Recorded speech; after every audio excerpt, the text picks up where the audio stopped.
అంతర్జాతీయ విషయాల మీద చర్చించుకున్నాము.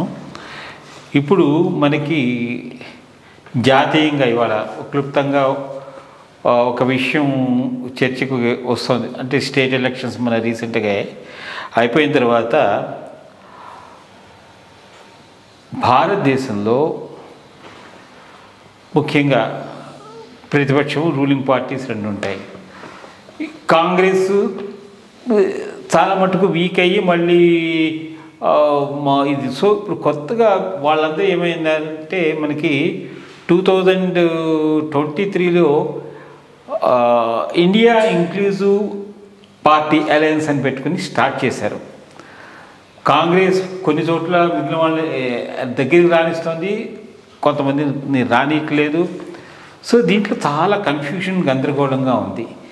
ఈ ఇంక్లూజివ్ అలయన్స్ అనేది రేపు 2024 ఎలక్షన్స్కి ఎట్లా ఉంటుంది అనుకుంటున్నారు?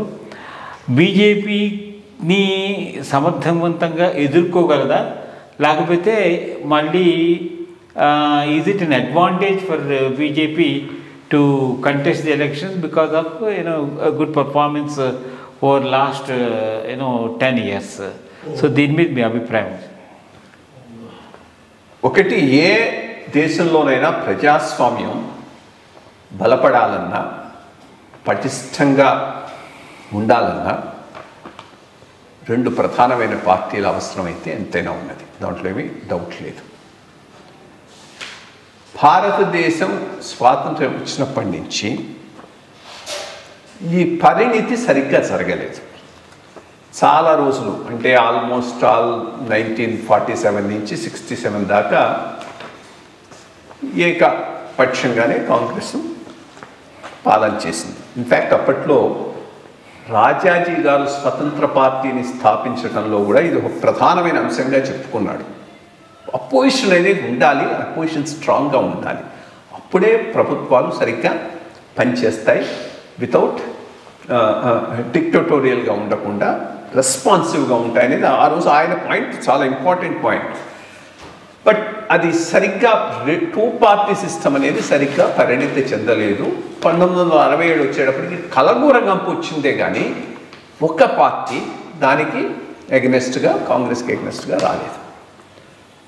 సరే, ఆ కలగూరగంప వల్ల దేశం చాలా నష్టపోయింది. యాక్చువల్లీ ఆఫ్టర్ కాంగ్రెస్ పోయిన తర్వాత వచ్చిన విపి సింగ్ టైము, ఈ టైము, వీళ్ళందరూ కలిపి దేశాన్ని సర్వనాశనం చేసేసారు. ఆ పీరియడ్ 95, 96 తర్వాత 2004 దాకా. 2004కు ఒక జాతీయ పార్టీగా స్టెబిలైజ్ అయ్యి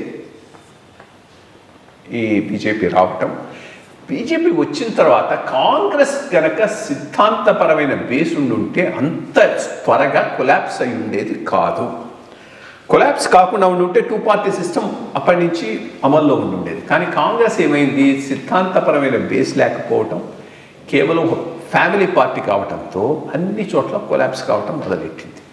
దీంతో బీజేపీకి ఎదురుగా జాతీయ స్థాయిలో ఉండగలిగేటటువంటి పార్టీ లేకుండా పోయింది. అది ప్రజాస్వామ్యంలో ఒక పెద్ద మైనస్ పాయింట్. ఇప్పటికీ కాంగ్రెస్ ప్రధానమైన ఫోర్స్, దాంట్లో ఏం డౌట్ లేదు. ఎందుకు ప్రధానమైన ఫోర్స్ అంటే ఒక 5-6 ప్రధానమైన రాష్ట్రాలలో అదే అపోజిషన్. సో ప్రభుత్వం ఏ రోజు సరిగ్గా పరిపాలన చేయకపోయినా యాంటీ ఎస్టాబ్లిష్మెంట్ ఓట్ అంతా కాంగ్రెస్కి వస్తుంది. కాబట్టి ఏ అపోజిషన్ అలయన్స్నైనా లీడ్ చేయగలిగినటువంటి పార్టీ ఇప్పటికి కూడా కాంగ్రెస్సే. సో దాని వరకు డౌట్ లేదు. కానీ ఏమవుతున్నదంటే వీళ్ళు బలపడితే మాకు దెబ్బ తగులుతుందేమోనని మిగిలిన ప్రాంతీయ పార్టీలు, మేము బలపడి వీళ్ళను మార్జినలైజ్ చేయాలని కాంగ్రెస్, వాళ్ళలో ఆ ఇంటర్నల్ కాన్ఫ్లిక్ట్ ఒకటి రన్ అవుతున్నది. సో అదొక aspect which is going on. ఎప్పటికైనా ఈ రీజనల్ పార్టీస్ క్రమక్రమంగా పక్కకి వెళ్ళిపోయి ఆ స్పేస్ను కాంగ్రెస్ ఆక్యుపై చేసుకోవటమే మంచిది. అప్పుడు నేషనల్గా 2 పార్టీలు ఉన్నట్టుంటుంది. దానికి సరైన సమయం వస్తున్నదని నేను అనుకుంటున్నాను. ఎందుకనంటే కాంగ్రెస్ ఒక రకంగా ఈరోజు పెద్ద సాలిడ్ ఓట్ బ్యాంక్గా ముస్లిం ఓట్స్ తయారైనాయి. Muslims all over the country స్లోగా ఇంకా రీజనల్ పార్టీస్ నుంచి పక్కకి వెళ్ళిపోతారు. అంతకుముందు ఆ కాంబినేషన్లో ఇప్పుడు లైక్ యాదవ్ ముస్లిం కాంబినేషన్లో ఉత్తరప్రదేశ్లో సమాజ్వాదీ పార్టీకి వేశారు. యాదవ్ ముస్లిం కాంబినేషన్లో బీహార్లో లాలూ ప్రసాద్ యాదవ్కి వేశారు. ఇప్పుడు ఆ కాంబినేషన్లు దెబ్బతినేటట్టున్నాయి. ఈ ముస్లిం ఓట్ 100% కాంగ్రెస్కి రావడంతో అది బేస్గా ఒక కోయలేషన్ బిల్డప్ చేసుకోగలిగితే కాంగ్రెస్ రీజనల్ పార్టీస్ను కొన్ని రాష్ట్రాల్లో పక్కకు నెట్టేసేటటువంటి అవకాశం ఉంది. బట్ అది చేయగలిగినటువంటి స్తోమత ఉన్న లీడర్షిప్ కాంగ్రెస్లో ఉన్నదా, అది పెద్ద క్వశ్చన్ మార్క్. 2024లో అయితే బీజేపీకి ఈ అలయన్స్ ఎటువంటి నష్టం చేయలేదు.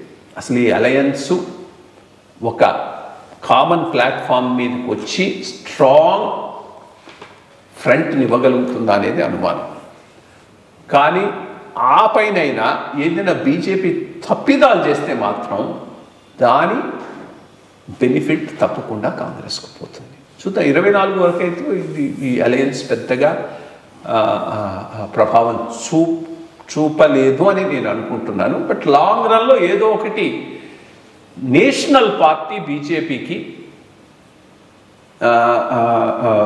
అపోజిషన్గా ఇవాల్వ్ కావాల్సిన అవసరం ఉంది. రీజనల్ పార్టీ స్లోగా వెళ్ళిపోవాల్సిన అవసరం కూడా ఉంది. ఎందుకంటే వాళ్ళకి నేషనల్ పర్స్పెక్టివ్ ఉండదు, చాలా సంకుచితమైన పర్స్పెక్టివ్. అది దేశానికి మంచిది కాదు.